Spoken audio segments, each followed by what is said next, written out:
আসসালামু আলাইকুম। আমি জাহিদুল ইসলাম।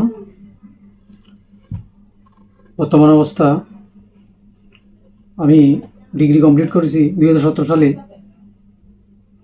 আমার বাড়ি মিরেশ্বরাই, 5 নং ওয়ার্ড, মিরেশ্বরাই পৌরসভা, মিরেশ্বরাই, চট্টগ্রাম।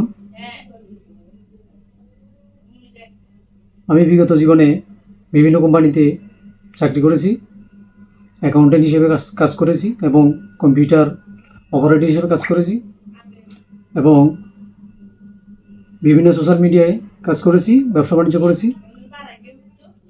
আমি অফিসের অ্যাক্সেস, ওয়ার্ড, বিভিন্ন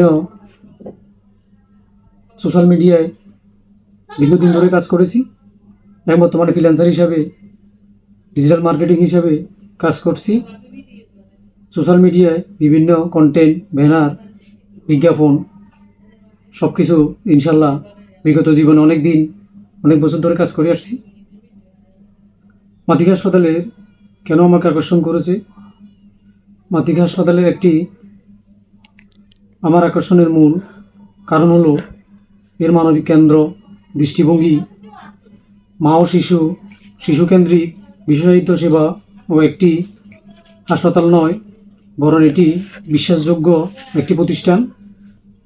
দক্ষতা ও আধুনিক দৃষ্টান্তে স্থাপন করেছে এমন একটি প্রতিষ্ঠানের অংশ হয়ে মানুষের জীবনে ইতিবাচক প্রভাব ফেলতে পারা আমার জন্য গর্বের বিষয়। আপনি কি আগ্রহী আপনার পরিচিত জনদের মাঝে মাতৃকা হাসপাতালের ভাবমূর্তি প্রচারে সক্রিয় ভূমিকা রাখতে?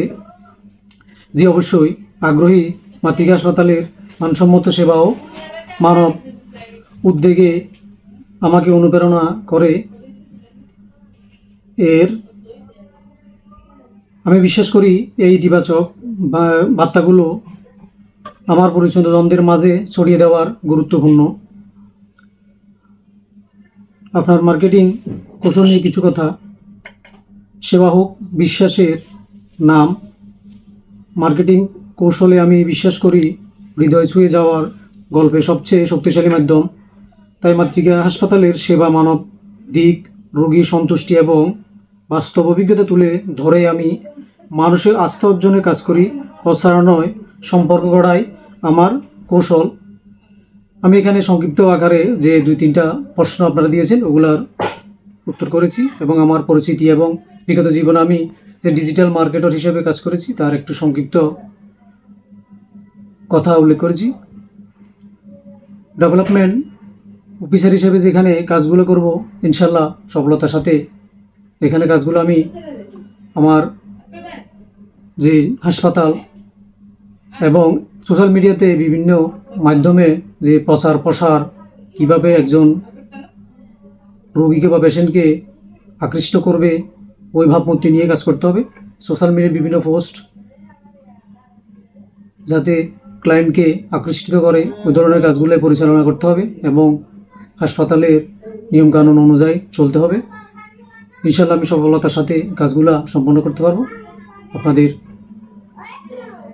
দৃষ্টি আকর্ষণ করে আপনাদের দেখানো পথে চলার মতো চেষ্টা করব। ধন্যবাদ সবাইকে। এই বলে আমার সংক্ষিপ্ত যে প্রশ্নগুলো আমি এখানেই শেষ করলাম। আসসালামু আলাইকুম।